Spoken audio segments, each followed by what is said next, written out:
All right, so we're diving deep today, and we're tackling a topic that a lot of you have been asking about, Yeah. which is resentment. Mm-hmm. You know how to let go of resentment. It can be like this knot in your stomach. Right. It can just weigh you down. So we've actually pulled some fascinating stuff for this deep dive. We've got excerpts from a video transcript and a blog post. Wow. Both are kind of tackling this feeling of resentment, but from different angles. Interesting. Our mission, if you will, is to really unpack what these sources are saying Okay. about resentment. What it is, are all resentments created equal? And how do you actually move through it? I love that. And right off the bat, the video transcript throws down a gauntlet asking, is the resentment appropriate? I don't know. So it's not this simple idea of just letting go. We have to take a beat and actually examine it. Yeah, that stops you in your tracks a little bit, right? Because it's like, oh, is this something I just need to get rid of? Yeah. Or is it actually telling me something? Yeah. The video goes on to ask whether the person or people we're resenting, actually deserve those feelings. Right. So is there a justified resentment? Yeah. And that's where it gets really interesting because the video points out what it calls inappropriate or displaced resentments. Okay. Where you're holding on to negativity toward the people who haven't really caused you any harm. I think we've all had that, right? Oh, yeah. Like maybe someone, just a small slight, or Right. or even someone you've just met and you have this weird, strong dislike for them. Totally. And the speaker in the video actually talks about being on both sides of that, Right. feeling that kind of out of nowhere resentment and being the target of it. Exactly. And then the question becomes, why? Why are we doing that? Yeah. And the video kind of postulates that maybe it's because directing that resentment at someone who isn't really a threat or who kind of reminds us of the original source of the pain but is less powerful can feel safer. So it's almost like our emotions are finding a safer target, Exactly. even if it's misdirected. Right. Like if you're really angry at your boss, but you can't express that, Right. it might come out, at the barista who gets your order wrong. Oh, yeah, totally. Or, the person who cuts you off in traffic. Exactly. It's not really about that, but it's like that anger needs somewhere to go. Totally. And this is where it gets even, I think, a little bit more tricky. Oh, yeah. The video talks about what it calls appropriate resentment. And that often comes from the people who are supposed to love and care for us the most. Parents. Parents, caregivers. That's a tough one, right? To feel resentment towards the people who are supposed to be your foundation. And the video talks about how there's a certain danger in holding on to that kind of resentment. Huge danger, especially within family structures. And I mean, even society at large. Yeah. Because if you think about it, it's like, okay, if you're angry at your parents, there's the potential for retaliation. Absolutely. There's the potential for being ostracized. And the societal norm is often to prioritize the parent over the child. Totally. And the speaker in the video even mentions this physical sensation, like a tightening in their throat. Yeah. When they talk about this. And it really underscores how much anxiety there is around this kind of resentment. It's almost like we're not allowed to be angry at mom and dad. Right. And, the video ties this back to early childhood experiences Oh, yeah. and how kids, naturally express their anger and frustration at someone who hurts them. Mm-hmm. But they quickly learn to suppress those feelings because they realize it can lead to less affection or more punishment. Right. So it's this, survival tactic within the family unit. Totally. And this brings us to what I think is a really crucial point. Yeah. Where the video challenges this whole idea of just letting go of resentment. Mm-hmm. Because from the perspective of someone who's caused harm, that can often mean the person who was hurt, dissociating, suppressing their anger, Right. basically offering forgiveness without any real accountability. Yeah, like sweeping it under the rug. Yeah. So if someone's telling you to just get over it, Right. it might actually be more about them And about you. avoiding responsibility than it is about you actually healing. And the video even tackles that age-old saying. Oh, yeah. Resentment is like swallowing poison and hoping the other person dies. I hate that saying. What does the video say about that? Well, it argues that the resentment itself isn't the poison. It's the harm, the violation. Right. That's the poison.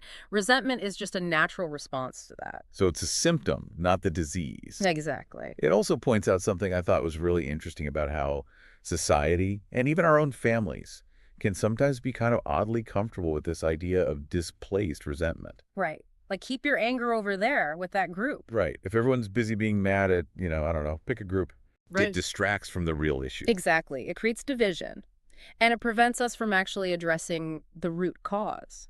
So the video really emphasizes the importance of acknowledging that appropriate resentment. Oh, absolutely. Feeling resentment towards the people who've actually harmed you, it's not just valid, It's necessary. it's necessary for understanding and processing your pain. The speaker even shares their own experiences of childhood trauma involving their parents. Right, to really drive home the point. So it's not about just letting go, it's about healing. And the video frames this idea of trying to let go of resentment prematurely before you've actually dealt with the root cause of that trauma as a form of dissociation, Yeah, like you're detaching from the pain instead of actually resolving it. exactly. And so the video really posits that the real key is to heal the underlying trauma. Okay, so then how do you actually do that? What's the path? Right. Well, the video actually talks about the speaker's own journey, and it involves journaling to process those emotions, creating distance from their family of origin, building independence, finding supportive allies, often outside of the family, and really a lot of self-reflection. They even mention that they found a lot of support in the work of Alice Miller and Judith Herman. So it's a process, right? It's not Yeah. like you just wake up one day and you're over it. No. And what's interesting is the speaker doesn't claim to have just let go of the resentment. Right. They say they've processed it through this healing journey. And that's led to a reduction in those feelings. So it wasn't just erased, it was transformed. I love that. Yeah. And this actually ties in really beautifully with the blog post that we pulled as well. Well, It's interesting because it starts with that same question. is the resentment appropriate?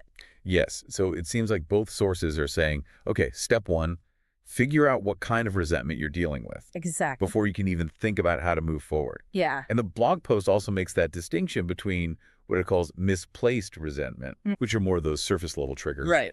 versus appropriate resentment. And it uses this really powerful phrase, righteous anger. Love that. It's anger at those who should have provided loving care but didn't. Yeah. And the blog post offers this really interesting take on letting go. Instead of seeing it as suppression, it's about honoring the fire. Oh, wow. So acknowledging and even valuing that anger as a signal for change. As energy. Yeah. Yeah. There's this great anecdote about a client in the blog post who was dealing with a lot of resentment. Yeah. And she actually had this huge financial breakthrough. Yeah, wait. $18,000 in unexpected income. Wow.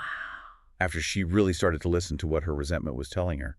And the blog post suggests this happened because she became more aligned with her true self and her needs. It's amazing how powerful that can be.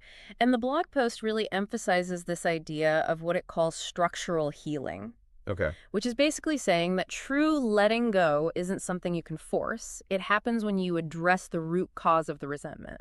So you're healing from the inside out. Exactly. You're moving from a place of self-abandonment to a place of self-intimacy, really knowing and understanding yourself. And the blog post describes this whole process as the sacred feminine way. It's like rising up through the fire of resentment. I love that visual. It's so powerful. So what are the big takeaways here? Well, both of these sources really make it clear that not all resentment is created equal. And the first step is figuring out what kind of resentment you're actually dealing with. Right. Is it displaced or is it appropriate? Exactly. And then I think the other big takeaway is that trying to bury resentment, to just let it go without doing the deeper work, it's not just ineffective, it can actually be harmful. Yeah, it's like you're just pushing it down further. Right. It Yeah. could lead to more dissociation, more unhealthy patterns. And the central theme for me, reading both of these, is that healing the root cause of the resentment is key. Absolutely. The resentment itself is not the enemy. It's a signal. It's telling you that something needs attention. It's a wake-up call.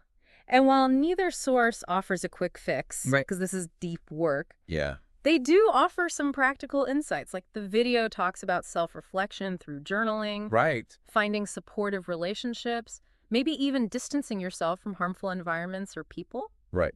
And the blog post emphasizes honoring those feelings, not being ashamed of them. Mm-hmm. So I think that leaves us with a really important question for everyone listening. What do you think? What resentments are you holding on to? Could some of them be displaced, aimed at the wrong target? And what might be those deeper, more appropriate resentments that really deserve your attention and healing? It's a powerful question Because exploring that, however uncomfortable it might be, Yeah, could be the first step towards a more fulfilling and authentic life. absolutely. It's about understanding yourself better, Hmm. understanding your pain and where it's coming from. And then having the power to choose how you move forward. Beautifully said. All right, that's our deep dive for today. Loved it. As always, thank you for listening. And until next time, keep diving deep. See you next time. Bye. Bye.